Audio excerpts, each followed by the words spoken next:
Hello, I'm Jacob Clare, also known as Devil's Wish 182. I'm the lead programmer of the Frontier mod. In fact, most of what was shown in the recent Frontier trailers was stuff that I programmed. I was also the one who programmed the drivable tanks in Vertibirds in the Frontier, and I'd like to talk about them. I know maybe next time just made a video about the tanks, but I believe this is something that is best left to professionals. I also made a number of updates to tanks that wasn't shown in his video.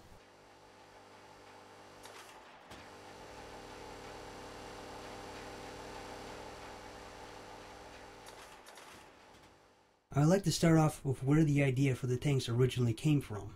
Originally, we just had a static model of the Sherman tank in the Frontier, but I found that the Chimera tank animations from the Anchorage DLC were still in the New Vegas data files. I figured if we could rig the Sherman tank to the Chimera tank skeleton, I could then script it to be drivable, knowing that there was already a drivable Chimera tank mod for Fallout 3.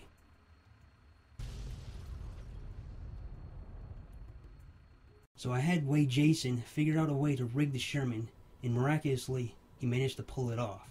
From there, I just had to script it to be drivable and add a few unique features to it, such as a rotating turret, machine gun, working headlights, etc.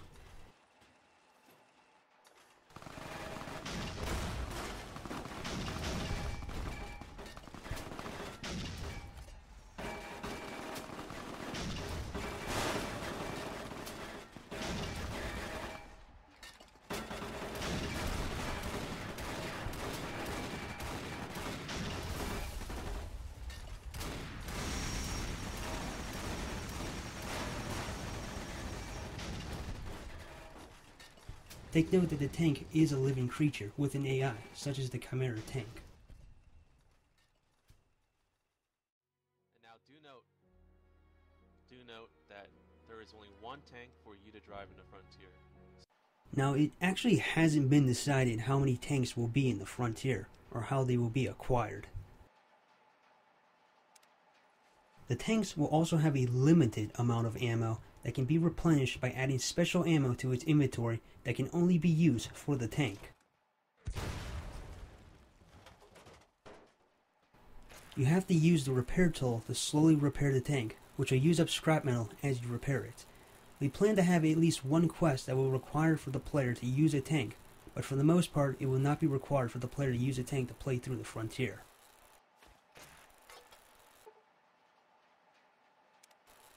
The tank is set up to take very little damage from small arms fire, but is very weak to tank busters and anti-tank weapons.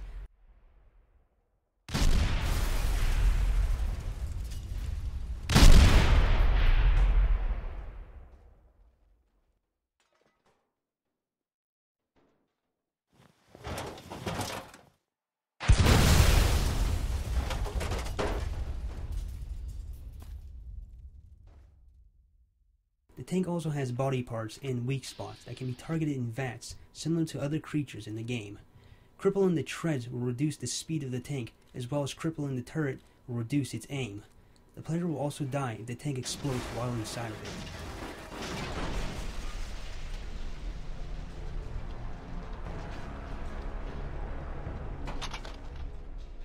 The tank will not have an autopilot. There was a major problem with it following the player into interiors, which was just awkward, having a giant tank stuck in a small house. It would also be overkill for the player to have a tank companion follow them around the Frontier anyhow. As you probably have noticed, the turret doesn't bobble around as the tank does. This is due to the fact that the turret is not actually attached to the tank. It is a separate object that is scripted to hover over the tank. Due to the limitations in the GEC, this was the only way to allow the player to freely rotate the turret. The GEC was never designed to have drivable vehicles in mind. However, I was able to finally script the turret to rotate slowly as it catches up with the angle of the player's camera instead of it just instantly matching the angle of the camera. And all I had to do was replace these 2 lines of code with all of this coding just to get it to work properly. But it was worth it, as you can see. The tank controls will not quite work with a gamepad. It required a New Vegas script extender just to make it controllable, and there isn't a way to script it to work with a gamepad. However, you can still use something like Xpatter to allow a gamepad to work with it. I often use a gamepad myself when test playing the mod. And of course, the number one thing on the list is the size of the tank. Yes, we know it's bigger than an actual Sherman tank, but it's not supposed to be like an actual Sherman tank. We decided not to even call it a Sherman tank, hence why it's just called Salvage Tank. And compared to the size of some of the other vehicles in the vanilla game, you can see that the size of the tank fits pretty well with the Fallout design, so we don't plan on ever making it smaller. The only reason why we used the Sherman model to begin with was because it was a free-to-use asset. However, we will be working on making the model look more Fallout-ish. So this will likely not be the final model, as you see here. Now onto the flyable Vertibirds. I did make a video a while back showing off a Vertibird I scripted to be flyable, but I have made many improvements to it, as you can see here.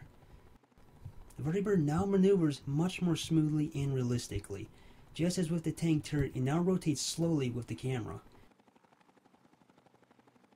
It will now slowly gain speed when moving forward and changing altitude, and will slowly lose momentum when not controlling it.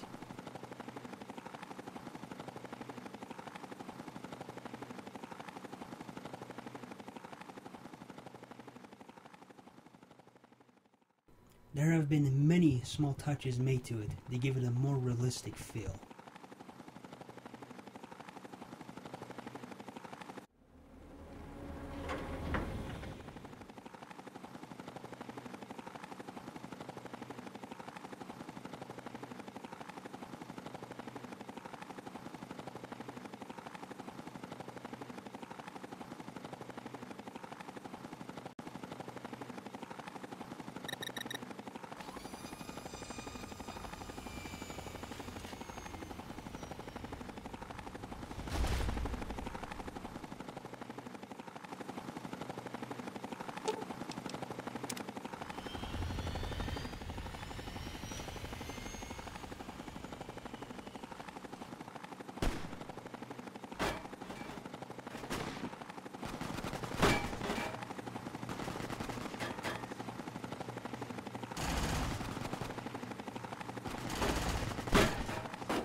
There will be scripted sequences in which the player will have to control a Vertibird in the main plot of the Frontier, and there will be Vertibird dogfights, but I'm not sure on the details if the player will have his own personal Vertibird to fly around the Frontier at will, as it may be a bit overpowered, at least not in the beginning of the mod. It will likely be something you will have to unlock towards the end of the plot.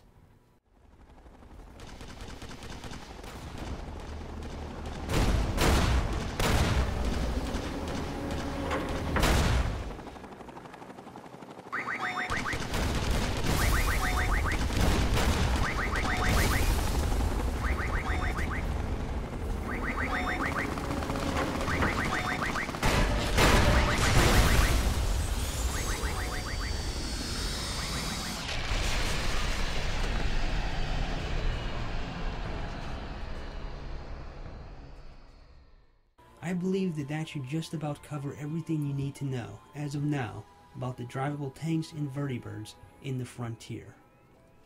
You can certainly expect for there to be more updates to the tanks and Vertibirds, as well as a lot of the other developments with the Frontier, so stay tuned for more by checking out our official website and Facebook page that can be found by the links in the description.